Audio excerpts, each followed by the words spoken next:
And so when we devalue children, what do?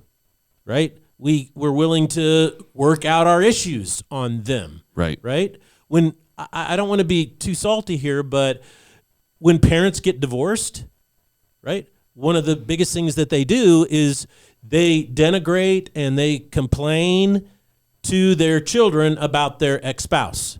Right. Okay? That's devaluing your children.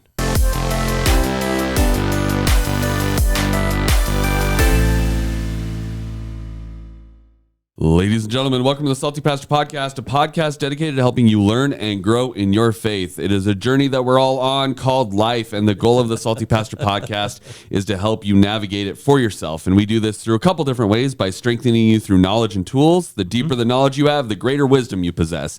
We focus on what is true. This will help you clarify your options. And finally, we encourage you with support, helping you find other people who want to grow and develop on this journey called life. My name is Jesse Maher. I will be your host. But we cannot do this without the one, the only, the extra salty pastor himself. Extra salty today. Dr. Douglas Peake. Hey, everybody, it's good to be here with you today, and I have been really having a lot of fun doing this this podcast. I think it's really amazing how it is continuing to grow, and if you want to see it transcend just the Treasure Valley, which is Boise, Meridian, Eagle, and so forth, and kind of spread out, you're welcome to support it. You can go to our website or our app, and when you click on Give, there will be a selection, and you can pick Salty Pastor, and you can donate directly to it. So we really appreciate you and our audience, and we hope that what we are doing here is getting the truth out so that you can make up your own mind about all of these things that are going on and answer some deep questions.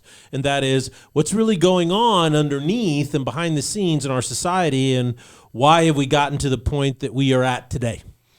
Absolutely. And on Tuesday, we talked about the biblical teachings on children and why they're important. We looked at what we're supposed to do, and that is we're supposed to cherish children, we're supposed to nurture them, we're supposed to protect them, and we are supposed to direct them. Yeah, my contention is our society has devalued children, and we've been devaluing them for the last 50 years. It's at the point where we now use them as experiments or political statements. It's really kind of sad. In his book, Messy Grace, Caleb Kaltenbach, he talks about how he was raised by his mom and his dad both came out and got involved in the gay and lesbian movement, and they were part of the leadership of GLAAD.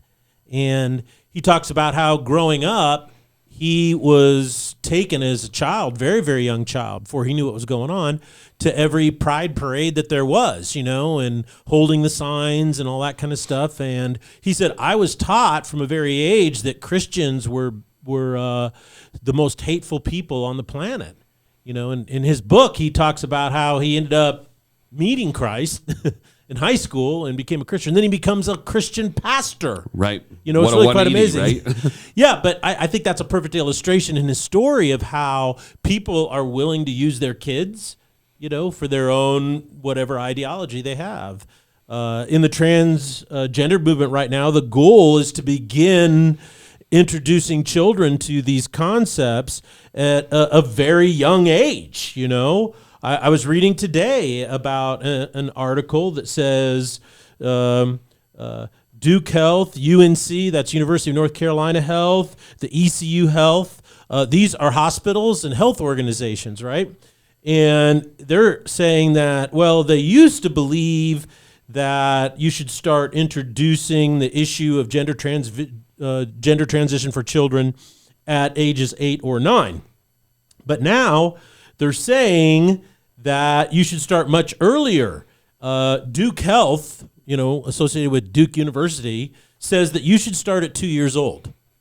So your child, is wearing a diaper, but that they understand that they want to transition in their gender. What? Yeah, isn't that crazy? It's really quite remarkable. I was just reading it this morning, and that is that Dr. Deanna Adkins, director of the Duke Center for Child and Adolescent Gender Care, said she has transgendered patients as young as 2. They are not old enough to consciously just choose to do that, it is not a choice in any of my patients. It's really an unpleasant thing. So what she's saying is, well, they can't choose it, so obviously this is hardwired. And I just want everybody to know that there is zero, can I say zero again?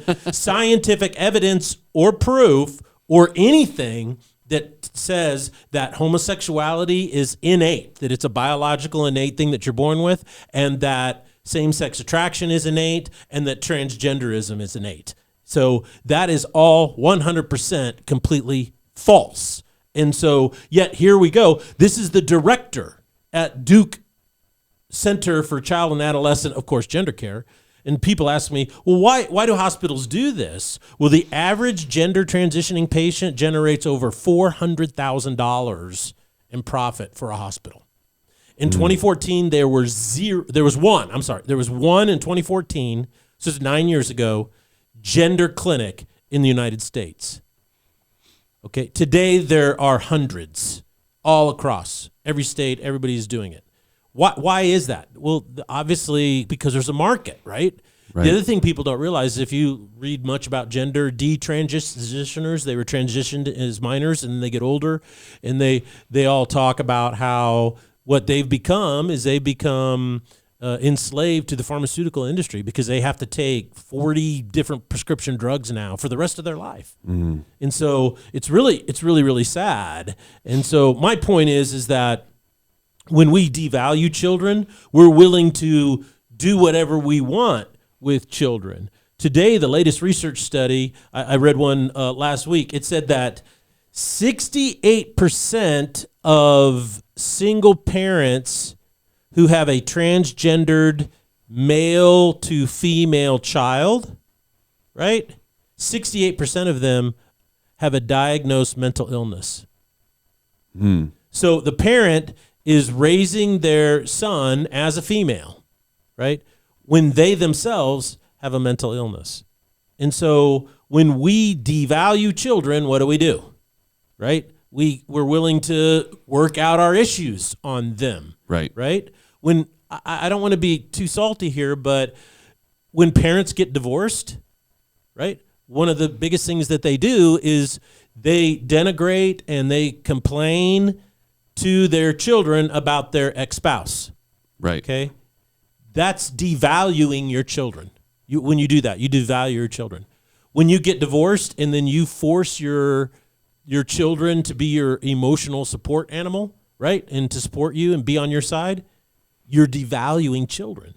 And so our society across the board devalues children. And when society does that, children become puppets. They become marionettes in our adult world of trying to work out. We're doing whatever we want as a society with them.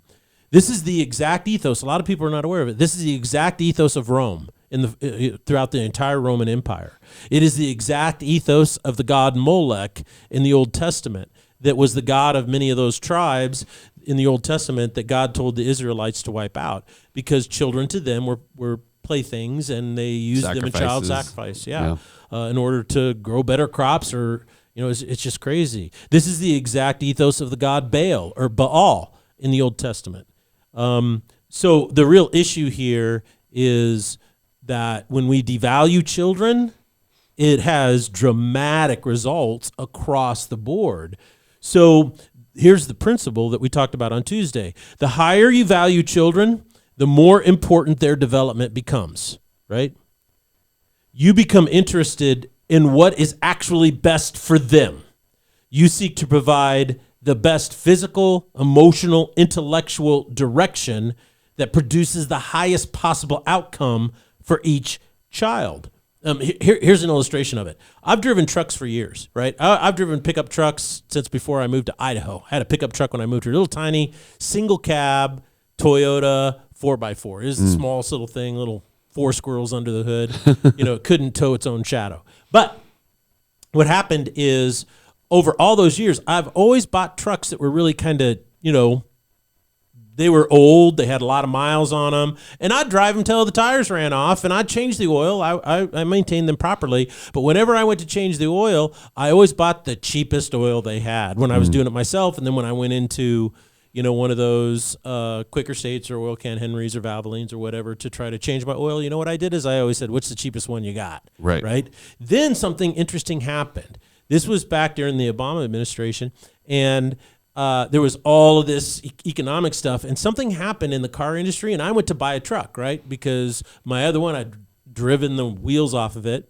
So I went to buy a truck, and it just so happened that all the used trucks were more expensive than buying a new one. So the first time in my entire life, I was probably, 50-something years old, I bought a new truck. And what happened is when I bought that new truck, I thought, oh my goodness, now I really got to take care of this thing.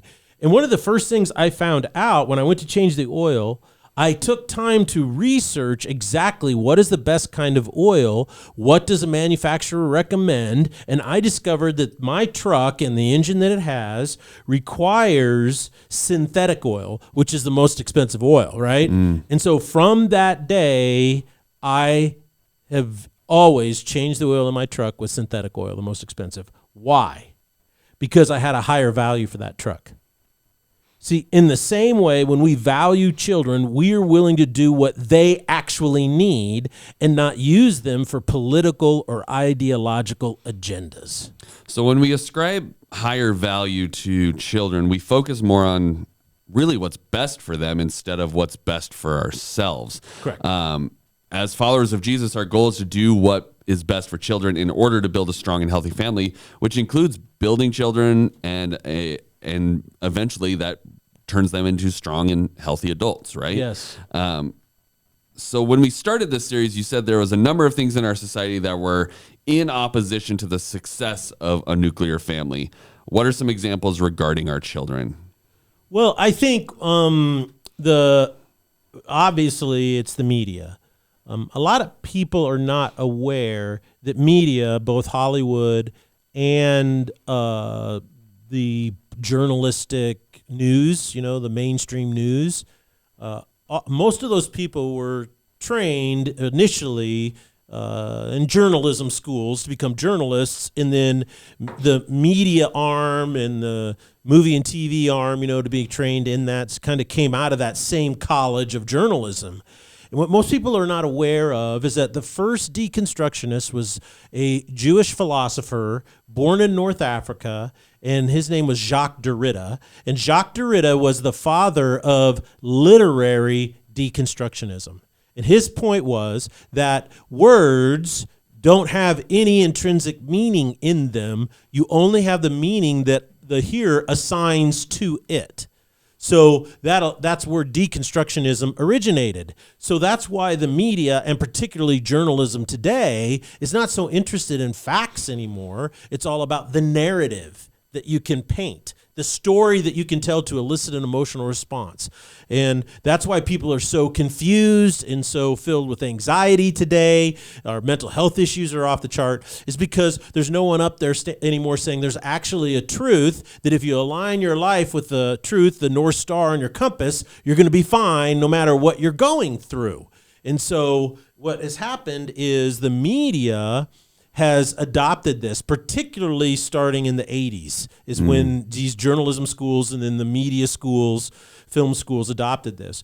And how do we know this? Well, there was a time when it didn't matter if you were politically left-wing or right-wing, Democrat or Republican or anything in between. It didn't matter what type of family structure you had. You could be the two-parent family, a single-parent family, a grandparent family, or a blended family. Everyone across the board in America, except for a few wingnuts, agreed about the innocence of children. Children are to be are innocent, and we as a society are to protect their innocence. Consequently, we came up with extremely harsh penalties for people who sexually abuse children, right? That's just, no. Educationally, we want to have a rating system in our movies that are the ratings are G, right? PG, PG-13, and so forth. Right. Why do we do that? To protect the innocence of children. You're not going to introduce children to themes or situations that would violate their innocence. Now, what's fascinating is that we have completely left that. For instance, let's just take the situation with Disney and the Cartoon Network, children's books that are being published today. Originally, Disney, the Cartoon Network, were created to provide entertainment for children and families that maintain the innocence of children. But now Disney is doing what? I mean, what are they trying to do? They're trying to introduce in cartoons for kids all of these sexual identities to children. You know, most recently was the movie Buzz Lightyear, you know, the one on Buzz. What was the big thing that they introduced there? There was a whole discussion about they had a gay couple in it. Yeah, I believe. Yeah. And so that was kind of, they're trying to use that to introduce it. Now, in their mindset, they're like, well, we've moved in this direction, and this is our society, and so we want to normalize all of this stuff. But the thing that nobody ever asks is, how does that interfere with the innocence of children? And so I think, you know, particularly in the Cartoon Network, they have an expressed purpose now with many of their cartoons to advance the gender ideology. You know, you might be able to make an argument about same-sex marriage couples and stuff. You know, that one is pretty flimsy in my opinion. But when you get into the transgendered ideology, that's a pure fabrication, and it's being propagated on the Cartoon Network. You know, it's like I can't even let your kids watch Cartoon Network anymore because you have no idea what's going to happen. Our educational system, I include public and private together because the public and private schools are ground zero for what is called the culture wars today. I get questions often when I make statements, you know, well, the public school is the primary place today where the gender ideology is being propagated. And then there's, you know, usually an outcry of people who say, that's not true, that's false, that's not being taught in our schools, that's just a lie. And I tell people, okay, in your particular school here in Idaho, that might be true. Maybe you have a principal and a counselor, and you guys have really ensured to protect your kids from that stuff. But I think you need to understand when I'm talking about the public and private school system, I'm talking about nationally across the board. And when you look at the largest school districts, all the largest school districts in the United States, the ones in California, the ones in Illinois, the ones in New York and New Jersey, are all across the board, are all trying to propagate gender ideology, gender orientation, sexual orientation, and all these types of things as young as kindergarten. And so people are like, well, why in the world are they doing that? Well, here's why. Because politically, we've moved in this direction. The national sex education standards were redefined under the second Obama administration. And in them, it explicitly includes gender, gender identity, transgenderism, and sexual orientation as viable options that must be taught and, you know, normalized with children. Now, this is an institutional drift in the Department of Education. The Department of Education was primarily concerned with the educational outcomes of American citizens. How well can they read? How well can they write? Can they do mathematics and basic science? Now, it is primarily concerned with sex and race. How did the institution drift so far off course? How did we get to this point? You know, did somebody just go into the administration and just say, you know, I'm evil Dr. No, and I'm going to redo all this stuff? No, that's not how institutions drift. Here's how it happened. We were originally told, you know, well, let me back up because before I jump into the example, I want to say it drifted incrementally due to a specific agenda in society. So it started to drift during the sexual revolution, okay? Now, here's a side note. Most people don't know that the sexual revolution, well, I mean, let me put it this way. Everybody knows that the sexual revolution was personified by the hippie, right? Right. Free love and free drugs, you know, yes. Peace, you know, anti-war. It was all about that. And that's what everybody noticed. But most people do not remember, they forget that it was primarily a socialist Marxist movement. hippies formed communes all across America. In the 70s, communes were everywhere. I was growing up in New Mexico at that time in Albuquerque. There were communes everywhere. Everybody said, "Come out and start a commune," and it was free love and free drugs, and it was from a social structure, it was socialist and Marxist in its ideology. A commune, shares the exact same root as communism. It's the exact same point. Now, so back to how did our institutions drift? Well, the sexual revolution started the ball rolling in that direction, and so it happened incrementally. And one of the increments was very powerful, and that is we were originally told that same-sex marriage would have no impact on traditional marriage, right? Zero. We were told over and over again in the media, in the press, and by the administration, if we extend this right, we would have no impact on your marriage or your traditional family. What do you care if two same-sex individuals want to get married? And a lot of people, and I know a whole lot of Christians says, well, I guess there is some truth to that. I don't really care. And it doesn't really impact me. So it was passed, okay? And of course, like all things, this turned out to be not true. It's a lie. Because what happened is once that decision was passed, okay, as a right by the Supreme Court, it was now there was a legal foundation, and the legal foundation was the impetus for the Obama administration rewriting the national sex education standards to include all of this to be taught, to be normalized to children. Now, from their perspective, I want to grant them the benefit of the doubt and say it makes sense to them, and that is, okay, same-sex marriage is the same thing as regular marriage, and so now we need to normalize it, and we need to train kids as young as possible that it's normal and not to do that. So what they did is instead of just saying, well, you have a right to do it, they decided we need to make it a good. So they entered into the moral fabric of society, thinking that what we're going to do is we're going to indoctrinate kids with our governmental moral standards. And then what happened is what has happened over and over again is now it turns out into a fascism. And the fascism that it's become is, well, if you bake cakes, you have to bake a cake for this situation, even though you personally disagree with it. Okay? If you take pictures, you have to do this. If you're a web designer, you have to design these websites. You have to do all of this, right? Of course, no one goes to in Dearborn, Michigan, nobody goes to the butchers there and tells them you have to butcher pork. Nobody tells them to do that at all. Why? Well, because they're all Muslims, right? And they butcher their own meat. So it's selective persecution here, right?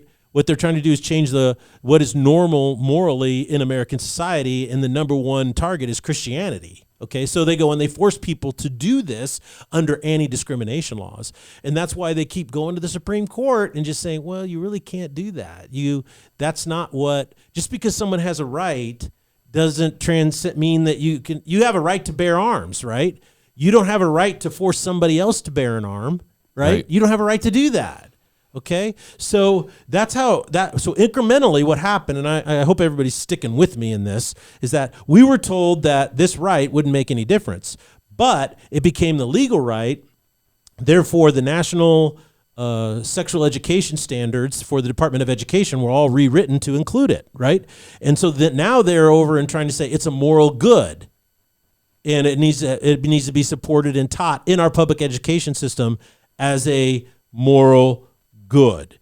And so once they were written, Department of Education passes them out to all the school districts in the United States that receive federal dollars. Do you know how many school districts in America, both public and even private institutions, receive federal dollars? All public schools, districts out there, 100% receive federal dollars. And many private schools receive federal dollars, okay? And so during the pandemic then, what happened? Kids were sent home. They're being educated at home. Parents are sitting there working alongside their kids at the kitchen table. They're working remotely. Their daughter and son are over there working. And suddenly they see all of this stuff that's being taught even to elementary school kids, right? And what happens? There is a massive movement suddenly about parental rights in America today. So here's my main point. What's my main point about this? Personally, these things are concerning to me, but they're not surprising, and I'm not frightened by them. Anyone who's been paying any attention knows that this has been the drift of our society for the last 40 years. And as long as I'm aware of it, I know where it comes from, I'm able to counter those influences at every point in my family and with my kids. As a matter of fact, all three of my kids went to public schools, right? But what happened is, because we had dinner together every night, in my family, I would always be home and have dinner with my kids.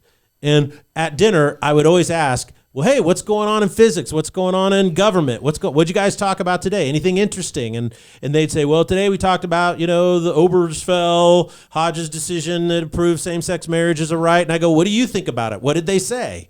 So I wanted to first, I would ask questions, to see what are they hearing? What are they learning? And it became a springboard for all kinds of really great conversations with my kids to help them. So I salty pastored them right there at the dinner table every night.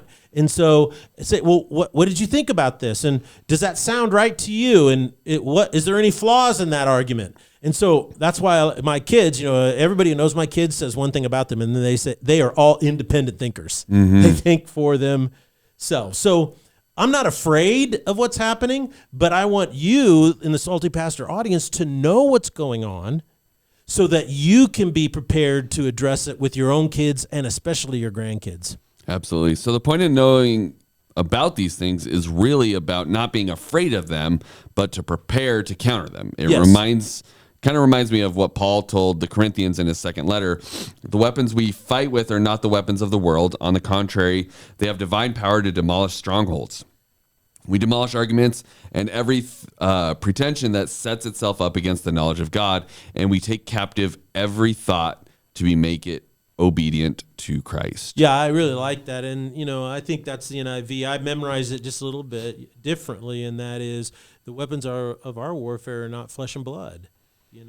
But they're divinely inspired. They're divinely powerful. And what is it? That we take captive every thought to the obedience of Christ. So what does that mean? Well, that means that I must think with a worldview. I see the world through a lens that makes it really clear what I'm seeing. So when somebody in the legislature or some, like this doctor for Duke Hospital stands up and says these things, that doctor is not my enemy. That doctor is not my enemy. That doctor is advocating an ideology that needs to be destroyed. And I need to understand, and my Salty Pastor audience needs to understand, our goal is to bring a worldview that is based in reality. That's why Salty Pastor listeners are not afraid of science. I've preached on how faith and science intermingle. If it wasn't for faith and Christianity, there would have been no scientific revolution at all. Right. And so we're not afraid of science. We're not afraid of truth. What we are afraid of is the atheists and the secular humanists and the scientific materialists that try to hijack it and use it for their own purposes and try to make it say stuff it doesn't say. And a perfect example is a doctor who says a 2-year-old, doesn't choose to be transgendered, but somehow we have no zero objective scientific tests to prove it.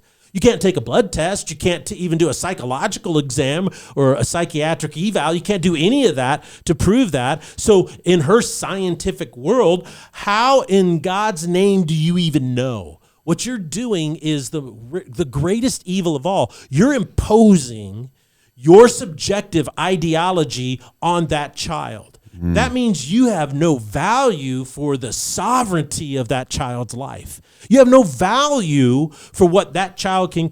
You want to manipulate, indoctrinate, and groom that kid, even to the point where you want to destroy that life physically. When you give children puberty blockers, it destroys them physically for the rest of their lives. Okay? When you mutilate children who are minors by just what they call gender affirming care, that is a misnomer. You are cutting off the breasts of 14-year-old girls. Okay? I've never met a 14-year-old girl that was 100% happy with her body. Right. You know what I'm saying? That's part of adolescence and development and the mental changes going on, hormones coursing through the body, changing you. It's very confusing. You know, every 14-year-old girl that I've ever known, and I think science supports this, is uncomfortable with something. They wish that, I wish I could change this. I need a nose job, or I need to do something to my ears, or my legs are too long, or I'm too thin, or no, I'm too overweight, and I want to change these things. And what do we tell kids when they go through that? What do we tell them? It'll be fine. It'll be fine. It'll be fine. Here, eat a popsicle or eat some ice cream and let's go have some fun. Right. And what happens is they grow up and they learn what? They learn resilience. They learn to accept themselves for who they are. They learn to love themselves. But no, this doctor wants to cheat these children from this because she has devalued children. She doesn't see them as sovereign, individual people who should be able to determine their own course. And so if you want to build a strong body, you need to learn how to eat right and learn how to exercise. If you want to build a strong mind, you have to learn how to learn and then go learn stuff, right? Challenge yourself. If you want a strong family, then you have to learn how to build one. And if you want a strong family, you have to learn how to protect it. And often building and protecting are interwoven together. So the best defense is the best offense you can have, and that's what they say in football all the time. It's like, well, the best defense is to have your offense on the field as much as possible. The longer it is, your defense is what? Fresh. They're up there. But when defense is out there all the time, eventually you're going to score on them. They get worn down. So the better your offense is, the better your defense will be. When you invest in spiritual things, you invest in a worldview that sees the truth and reality for what it is. It's not a false philosophy, a false ideology. Then it's easy to defend yourself against all of these influences in your family and teach your kids how to do it as well. Absolutely. Well, we thank you so much, Pastor Doug, for sharing these insights to our modern day culture and why these biblical ideas and truths are so important even today, even though it seems like they were written for a different time, they are still applicable today. And we are dealing with something very, very important to understand these days. So thank you so much for that. Thank you guys so much for joining us, and make sure you tune in on Sunday so that you can hear Pastor Doug finish up kind of this idea on how to raise great children. Yeah, how are you going to preach on this one on Sunday? Well, I will be here and I will do it. I believe in you and I know it's going to be great. So thank you guys so much for joining us, and we'll see you on Sunday here at Foothills Christian Church. Blessings.